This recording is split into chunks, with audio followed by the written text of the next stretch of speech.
Oh, there he There is. he is. Oh, there he is. Did you hear us talking about you? Of course, of course. That's why I didn't log on, because I wanted to hear all the good stuff. We were saying that's it. You're going to jail. We're calling the cops. Okay, so I said we have to give you 8 minutes at least yeah, before you come on. I see a new face. New You face. see me? Yes. Selma. It's Let me got Selma it. I got it. Rosen. No, I've been here once before. All right. yes? Oh, Yeah, I can tell you a lot of Selma stories, Rabbi. Oh yes. You don't want to start on that. Well, I You know don't one. want- I know one. I just I was going to say. This meeting is being recorded. All right, everybody. So I hope everybody had a wonderful, wonderful Pesach.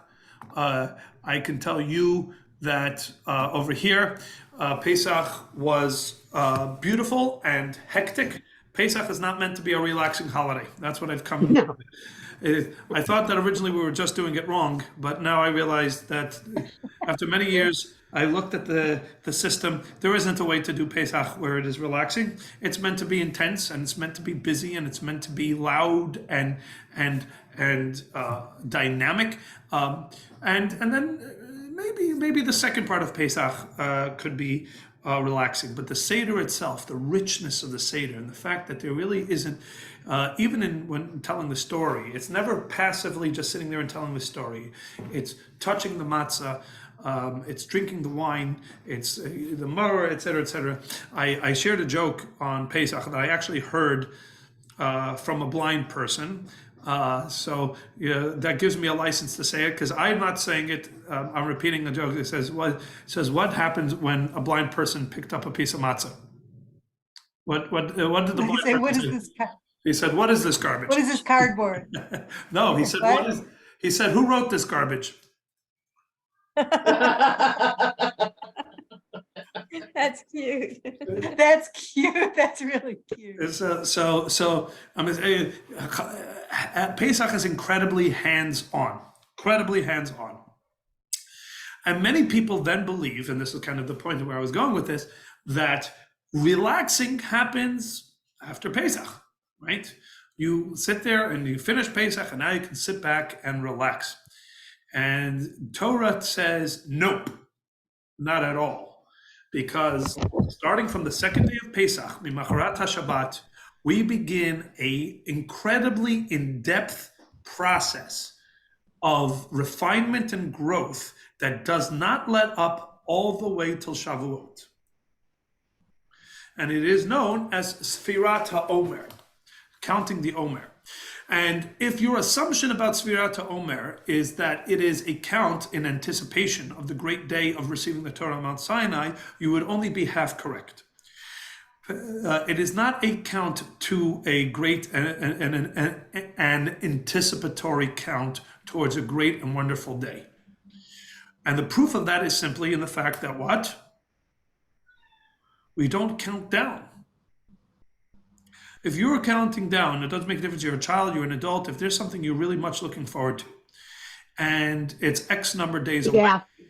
the way you count it is 10 days left, 9 days left, 8 days left, 7 days, 6, 5, 4, 3, 2, 1, and then you have to say blast off, and that's the way it is. It's a countdown.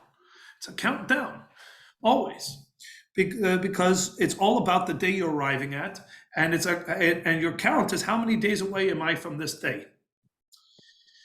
But when we look at the Omer, we do not count down. We do not say today is 49 days left, today is 48 days left, today is 47. Rather, as Salma says, we count up, which is backwards. It's backwards. Oh, we count up in Hanukkah also. But you see, Hanukkah is not counting towards something. Hanukkah is counting the days of Hanukkah itself.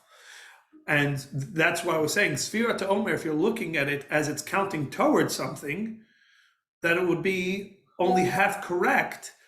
And the proof of it is because if it's counting towards something, you should be counting down. Now we're not counting down, we're counting up, which means, as Jerry said, there it shares something parallel to what Hanukkah is. Hanukkah is we're counting up and not down because we're not counting towards something. Rather, we are focusing on this period itself. And the same thing is with Sefirat Omer. It's not just a means to an end.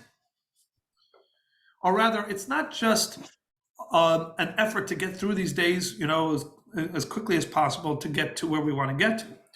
Rather, it's less of a count and more of a process. And that's why we don't call it minui ha'omer, right? When you got into a taxi in Israel, right? And it's about counting, what do we call that? We don't call it a sofer. What do you count that device in the front, the meter? What do you call that in Hebrew? The moneh. Moneh, because that's what the word moneh means, a counter, a meter. And we don't call it minui ha'omer, which would be a linguistically correct. We call it sefirat ha'omer. And the reason why we choose that word is because the word sefirat connotes something beyond just a count. What does the word sefirut means, or sapir? Yes. It means brilliant. It's this It means brilliant. brilliant, Sapphire. sapphire. Shiny. Oh, from sapphire. Correct. Yeah. Shame on me. Oh, yeah. Yeah. Sefirut ubehirut. So the Sefirat Omer can be translated as the counting of the Omer, or it could be translated as the refinement of the Omer, the refinement process of the Omer. When God took us out of Egypt and he told us 49 days from now, you're going to be at the foot of Mount Sinai, that's not because he looked at his GPS and realized that if he calculates the detours and for traffic and all these things, then it's going to take 49 days to get there. So logistically, the count is 49. No, 49 is very specific. 49 is that same magic number we have throughout Judaism. 49 is what?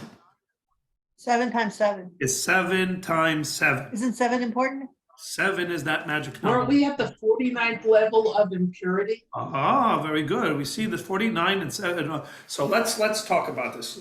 We said Kabbalistically, numbers are very important things. Numbers are very, very important things. And which numbers are important? There are certain numbers that are very important in Kabbalah. 1 is a very important number. 1 is God, Echad, right? Echad. So many Echads, right? Right. 2 is also a very important number in Kabbalah, right? 2 luchot, right? 2 worlds, Olam Hazeh, Olam Haba. 3 is a very important number. 3 are the patriarchs. 3 are Mezuman. 3 is a chazaka, is a trend. 4 is a very important number, right? We're starting to see a pattern here. You're starting to see a pattern here. In other words, it's not so much that there are certain numbers that are important in Kabbalah. All numbers are important in Kabbalah because everything in this world is perfectly engineered by God. And some of the easiest ways to see patterns in things is to see the numerology of things.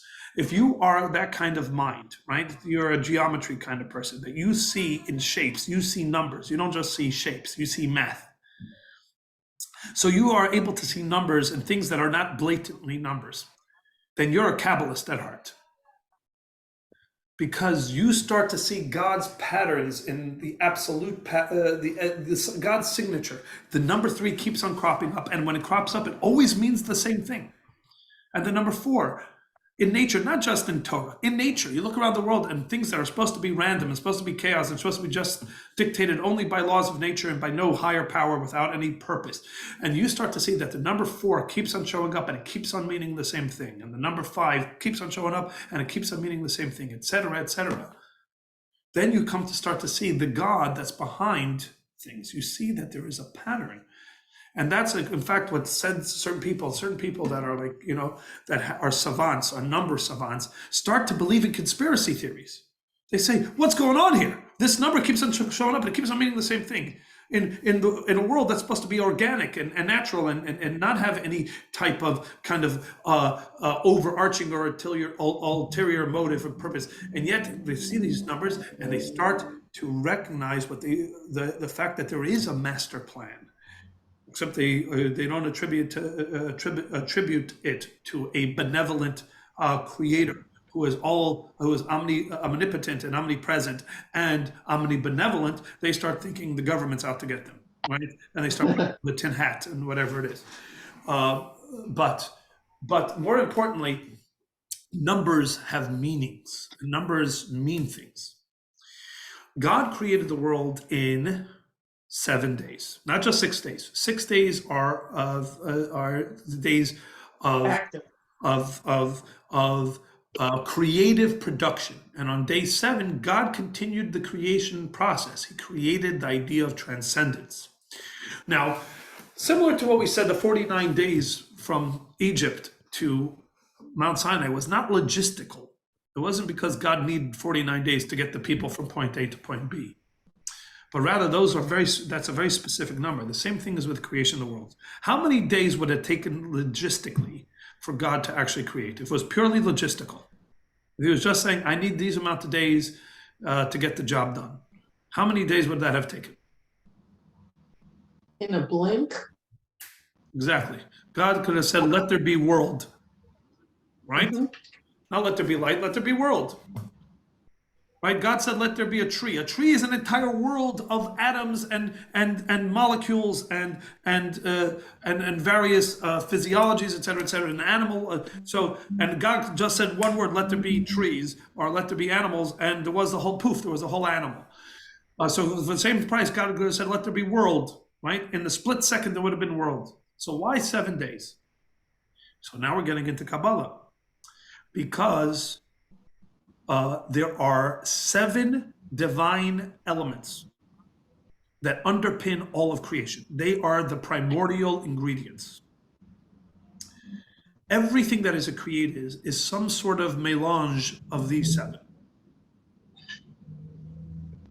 Everything is made up a dash of this, a little bit more of that, a pinch of this, and voila, you have whatever you have. We call these the midot. They have various iterations depending on whether we're implementing this midah between me and somebody else, an interpersonal characteristic, or between God and the world, et cetera. But these midot are specified expressions of God's power. And each day he devoted to the manifestation of one of these 7. And that's what defines a day, and defines, therefore, the things that he created in that day. It's not so much about the particular creation. It's about the common denominators. What God was introducing a fundamental concept, a fundamental character trait into existence. And it happened to produce whatever it was that was produced on that day. But each day was devoted to a particular thing. And let me walk you through it. Because these same 7 we identify in our character and in our interpersonal relationships. And if you've ever seen that Kabbalistic Kiddush cup, right, with the dots and the lines, and 1, 2, then 1, 1, 2, and 1, and then the other one was like the stem of the Kiddush cup, that Kabbalistic symbol, that's this exactly what we're talking about. The first of them, and we're not starting, and there's 3 above that, and those are the Chochmah, Bina, and Dat. Those are the cognitive. Those are not the midot. We're not talking about those. Those are considered a precursor or a preamble to creation. You got the Chabad. The Chabad. That's why it says the result of Chabad, the thing that we have in this world that is a result of the Chabad, is Torah. Is Torah. And that's why it says that the Torah preceded the world, because the Torah comes from Chabad, while the rest of the world comes from the midot that are under Chabad. Mm-hmm. Which just goes to show that Chabad's at the top of everything. Yeah. I sometimes think that they called Chabad because they wanted it to sound intellectual and not some kind of crazy people dancing around acting weird. Yes and no. It's not because they wanted it, but because that was the differentiation in the philosophy between the other Hasidic groups were working to master their emotions to God. And Chabad says you can't start with the emotions. You can't love God if you don't Okay. know God. You can't just work on loving God if you're not working on who God is. You have to understand God, and through understanding God, that will automatically foster the emotions. And this is what the Alter Rebbe lays out in the beginning of Tanya, in a sense, a justification of his effort, not beginning with the love and the awe of God, but rather beginning one stage higher in the process. But back to what we were talking about, when God decided he's creating a world, he manifests, he projects each of these 7, and each one becomes a day. What is the first one of all the 7? Of the midot. What is the first one of the midot? Great light from darkness. Chesed. Chesed. I'll lay them out just quickly. Okay. Okay, and then I'll quiz you on it as soon as I finish, and I'll expect it to pass. Here we go. Chesed is kindness. Chesed means kindness. Right. To the other side of Chesed, the left hand. I know the screen is flipped, but Gemara. is Gevura, right? Is strength, discipline, judgment. Chesed is projection, kindness, giving, no holding back. Gvura is limiting and judging and discipline, okay? Then, Chesed, Gvura, and then you have the one that's directly under and equidistant to the both of them because it is a blend of the both of them, and that is called Tiferet. Tiferet, which means splendor. It's called splendor because it's a perfect mix of the both. The character trait that is associated with Tiferet is Rachamim, or Rachmanut, mercy, which many people think is synonymous with Chesed. It is not, and we're going to point out the difference between them in a moment. So we have Chesed, Gevura, Tiferet. That is the 3 primary emotions: kindness, severity, and mercy. That is the Hasidim. The rest of the Hasidic groups that work on their emotions are known as, if Lubavitch Hasidim are called Chabad Hasidim because they work primarily in that milieu, the rest of the Hasidic groups are called Chagat Hasidim. Chesed, Ah. Got. Chagat. I never knew that. Chesed, Yeah, Gevura. Tiferet. That's. Or if you say it like an Ashkenazi, which most Hasidim are, so Chagas, you would say Chagat, you would say Chagas. Chagas Hasidim. So you have the Chabad and Chagas. And if you'll use that kind of lingo in Mea Sharim, they'll be like, who are you? And why do you know that? Right? That's insider baseball. That's insider baseball information.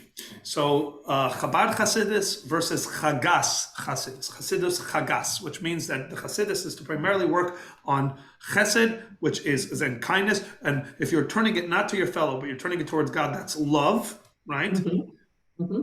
And the Gvura, which is awe and fear of God, right? And Tiferet is that perfect blend. Again, we're going to unpack Tiferet in a moment.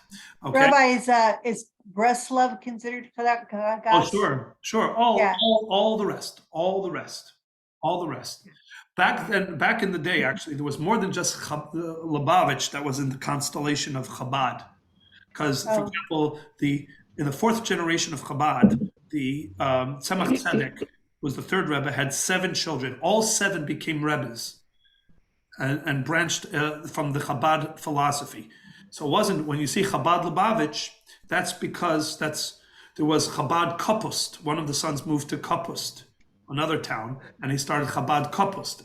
None of the rest of them lasted. It's very interesting because the Tzemach said his youngest son is the one who should carry on the lineage. The rest of them said, okay, but we also feel like we have something to share, so we're each going to become Rebbes. None of the rest of them lasted. The only one that lasted was the Lubavitch. It was the one that the Tzemach Tzedek had actually appointed to be, who many thought was the youngest and the weakest and whatever it is, and the other ones were going to be the more robust.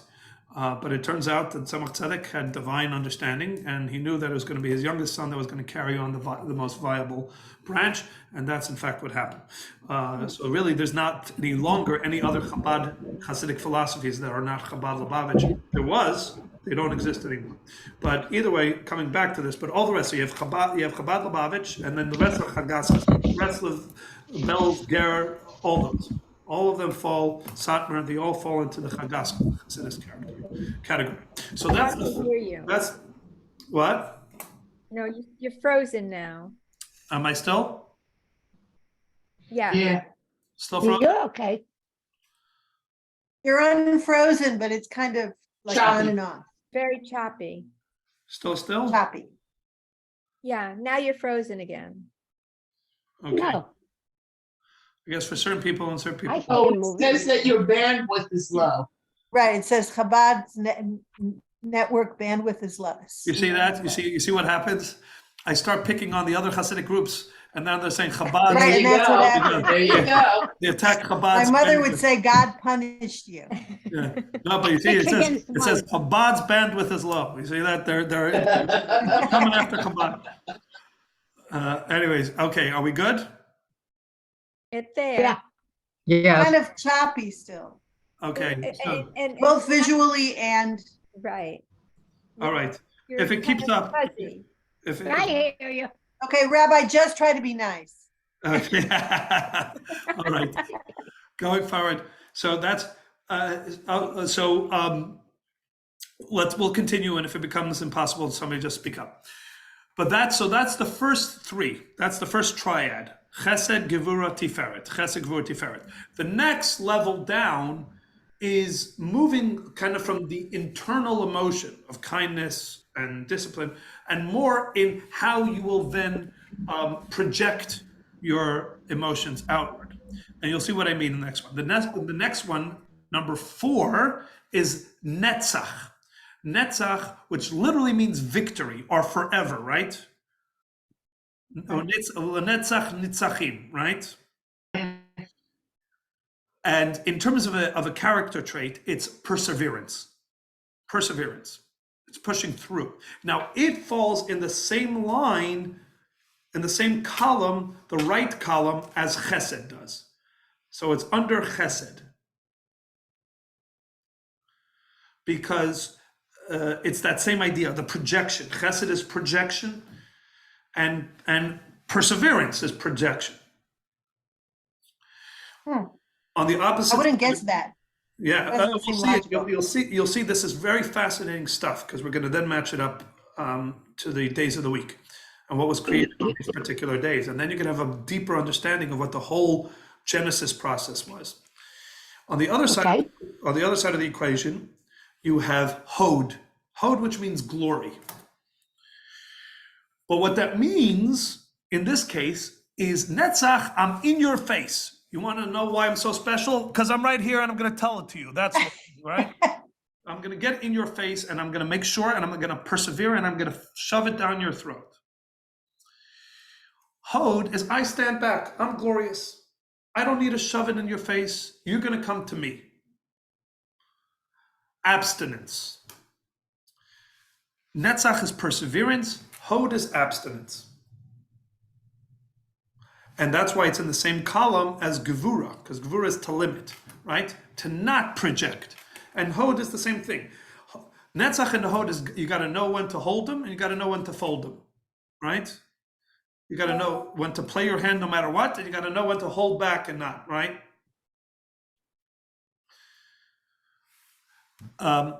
And then there's Yesod, right? So just like you had Chesed, Gvura, and Tiferet, now you have Netzach, Hod, and Yesod.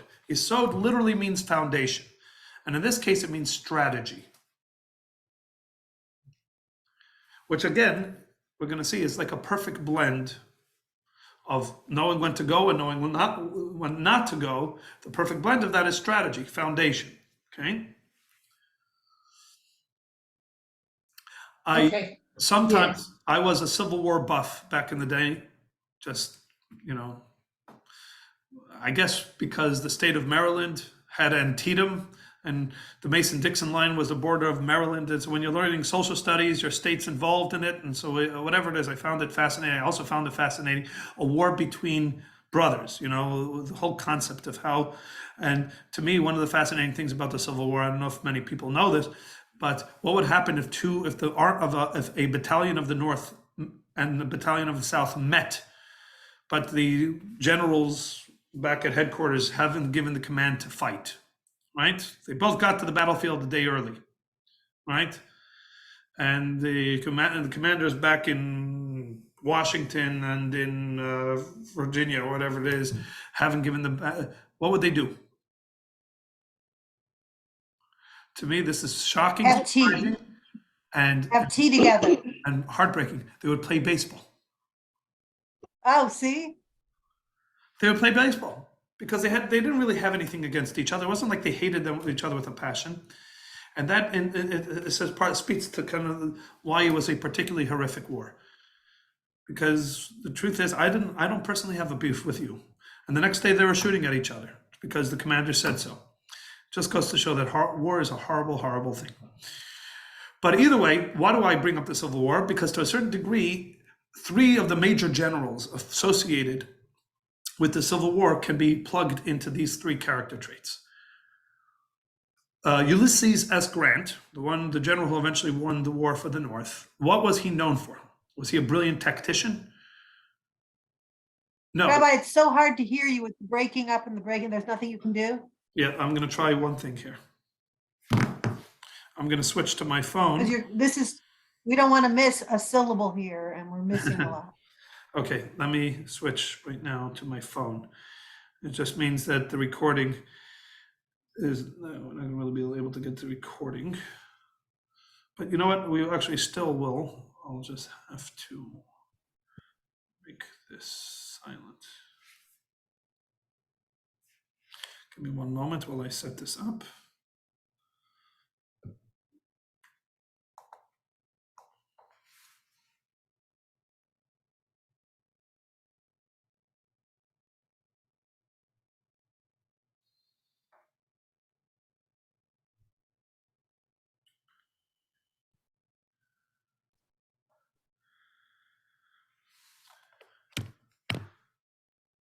Recording in progress. That's what I was. Ouch. That's Yeah. worse.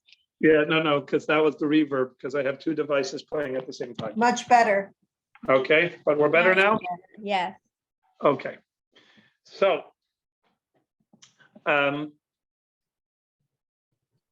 We was saying. started Ulysses S. Grant. Yes. So,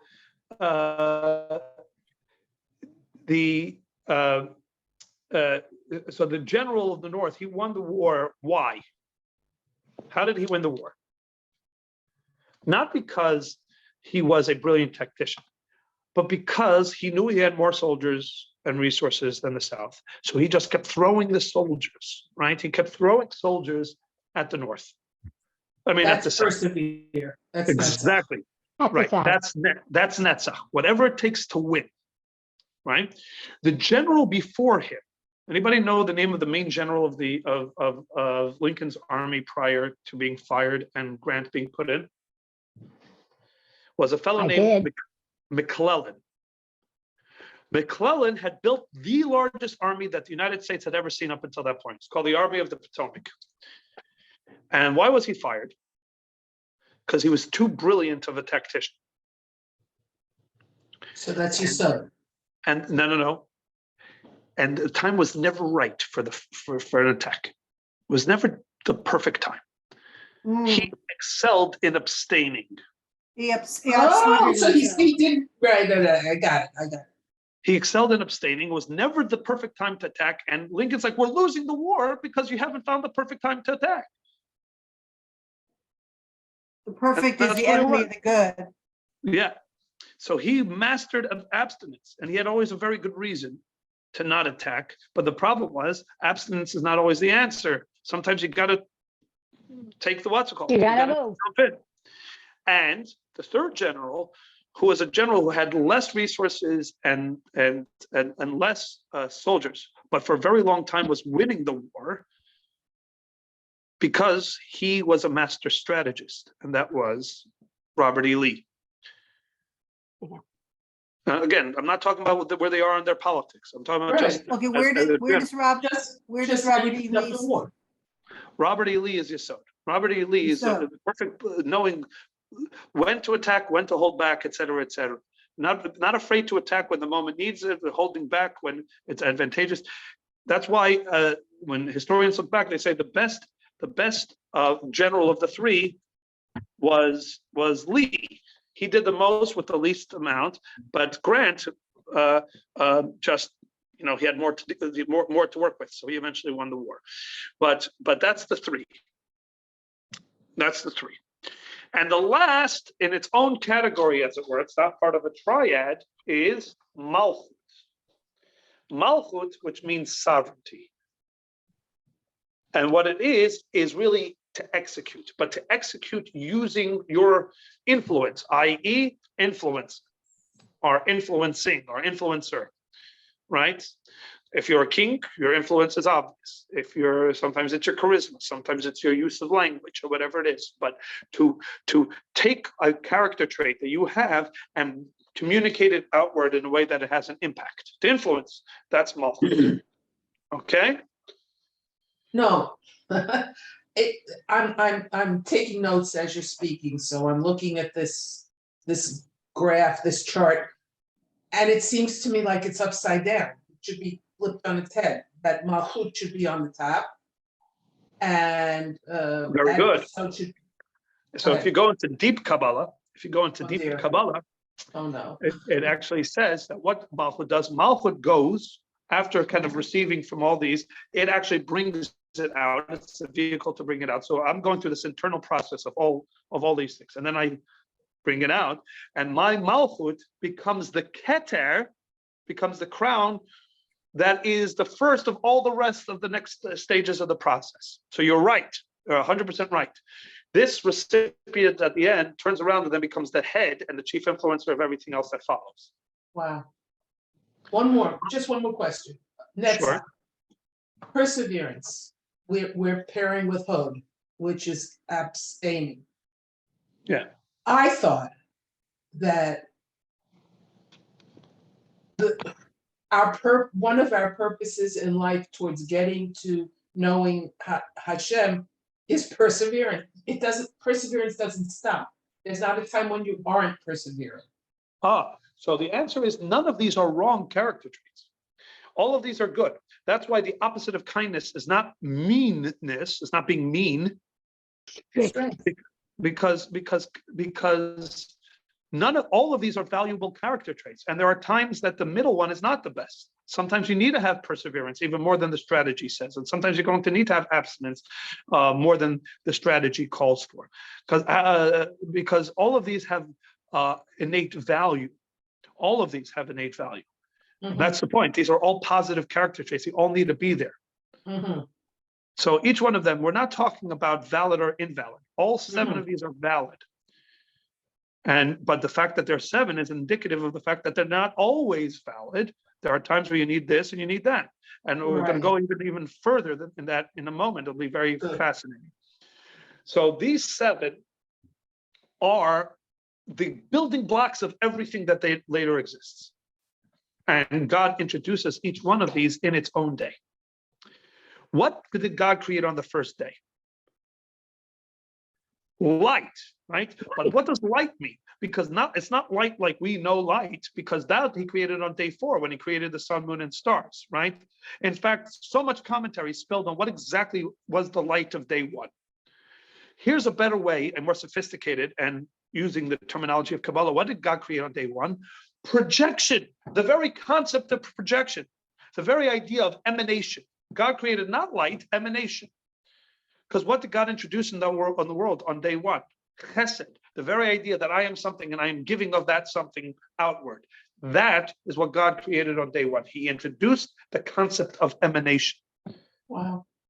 Okay, bear with me. We're gonna have to go through this kind of quickly because. Okay. But no. But I'm just saying. I'm gonna keep on. I'm bouncing to the next one. Second day. What did God create on the second day? Creation. Nothing.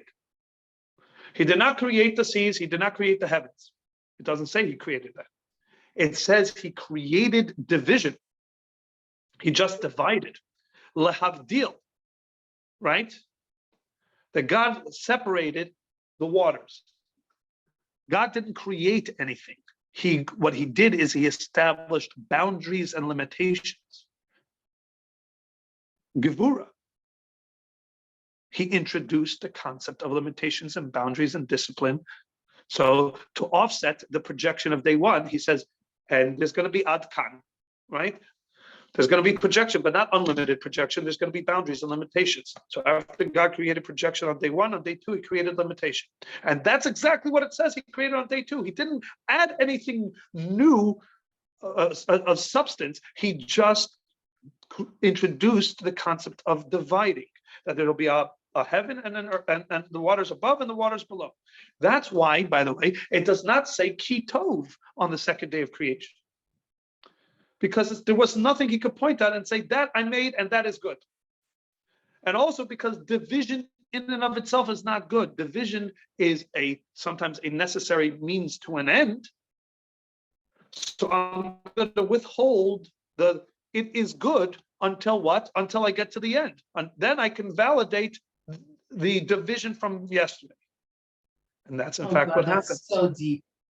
On That's day so three, the projection and the limitation come together, right?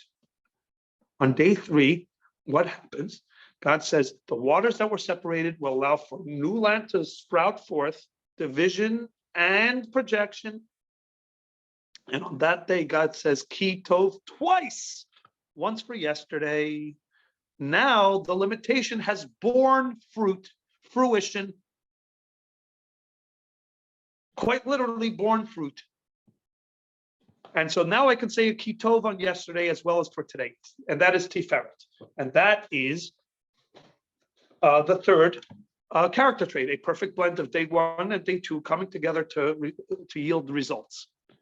And that is day three of creation. Shahuch Babo Ki Tov, the God said doubly, it is good. One for yesterday. One, I wasn't going to say yesterday because division in and of itself is not good. It's an important life lesson in general. But it could serve a purpose. And when that purpose is realized, then I can say Ki Tov on that. What is the difference in our own practical lives between kindness, which is day one, and mercy? Why is mercy not kindness and actually is a blend of kindness and severity? Right? We said that. Sometimes being merciful, you have to be mean. Not mean, again. Not mean, but like tough, Discipline. Strict. Watch this. strict, yeah. Here, I'm going to make it very simple, and I'm going to sum it up. And when I have to, every once in a while, you come up with something good, and you got to be able to pat yourself on the back. Okay, fine. For years and years and years, I was trying to find a simple way to really articulate these three, the difference, especially the difference between kindness and mercy. People all the time just use these as synonyms. And we're seeing that these are very different character traits. So what is the difference? And I came up with it. I think I nailed this one. As I said, this is one of those things I'm proud of. Kindness is to give somebody what they want. Yeah. Somebody comes and they want ice cream, right? Or the beggar on the street who is a drug addict says, come give me $1. A kind person gives them the $1. The disciplined person has a problem with that.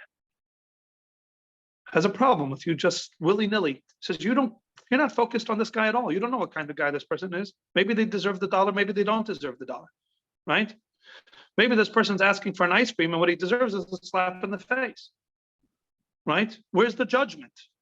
You're just giving, and honestly, kindness is to a certain degree is really self-centered. I want to be kind. I don't really care who you are. I'm not measuring you. I'm not really auditing you. I'm just giving you because you asked and I want to give.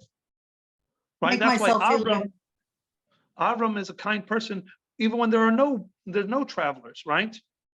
Right? It's not whether the travelers deserve or don't, or I want to be kind. Right? So it bothers me that there's no travelers here, not because I should be satisfied. There's nobody that needs it. So who cares? But but I want to be kind. It's about me. It's about me and my desire to be kind. So the poor person, I don't really care if you deserve it, you don't deserve it. I want to give you. And so the disciplinarian has a real problem with that. They can't see eye to eye, really. So a kind person gives somebody what they want. And a disciplinarian gives somebody what they deserve. So what does the merciful person give? It can't be either of the two, but it has to be a perfect blend of the two. The merciful person doesn't give a person what they want or what they deserve. Merciful person gives somebody what they need. And that's the difference. You may want an ice cream and you may deserve a pouch, but maybe what you need is a bowl of soup, a word, and Couldn't hear you. a nudge in the right direction. No, I asked. Well, Go back. What you need, a Maybe a merciful fucking person, gift.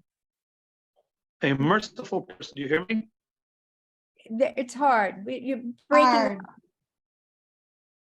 Now you're Merciful frozen. is give what they deserve, what they need.